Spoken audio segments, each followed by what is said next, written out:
Minnesota was fired up to host Super Bowl 52, but the February forecast quickly cooled the conversation around the big game. Media dubbed it the cold weather Super Bowl.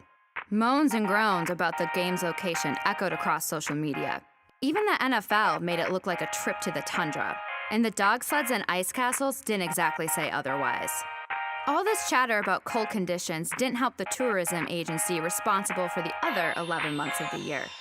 Explore Minnesota Tourism had to flip the script and show people Minnesota is more than cold, it's cool. We took a vacant building in the heart of Super Bowl activity and turned it into the Sota Pop, an interactive pop-up that showcased the best of Minnesota's seasons and regions. This allowed Super Bowl guests to experience the full spectrum of fun the state has to offer. From the north to the south, spring to the fall, tourists got to see and share many reasons to take a trip back.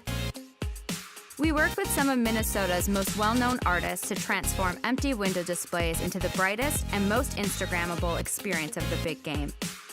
And their behind-the-scenes photos helped build excitement among their tens of thousands of followers. Iconic brands like Red Wing Shoes showed off their Minnesota heritage. And a variety of local favorites from Faribault Woolen Mill to Minnesota United FC donned Babe the Blue Ox in a daily scarf.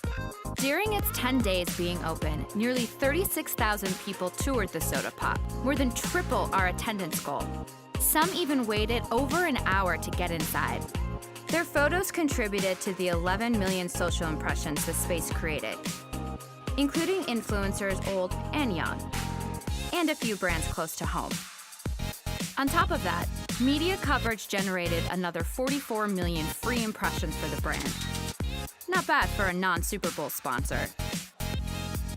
All of this activity boosted Explore Minnesota's existing social campaign by 162% and added another 7,000 interested travelers to their channels for years to come. The impressions were nice, but the real victory was changing people's impressions of the cold state and using the world's grandest stage to show everyone the bright side of Minnesota.